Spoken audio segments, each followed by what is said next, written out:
الرجيم يا أيها الذين آمنوا لا تتخذوا اليهود والنصارى أولياء بعضهم أولياء بعض ومن يتولهم منكم فإنه منهم إن الله لا يهدي القوم الظالمين. Ey iman etqanlar, Yahudi va Xristianlarni mu'minlarga qarshi o'zinglarga ittifoqdosh qilib olmanglar.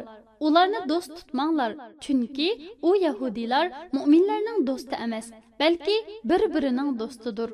Xristianlar mu shundoq. Bu ikki firqa sizlarga dushmanlik qilishda birlashalaydi. Ey mu'minlar, sizlarning bir-biringlarga yordam qilishinglar zarurdir. Kimki sizlardan yuz o'raydigan, ular ana shu kafirlarning qatoridan bo'lib qoladi. Sheksizki, Alloh kafirlarni do'st tutib, o'ziga zulm qilg'uvchilarni hidoyat qilmaydi.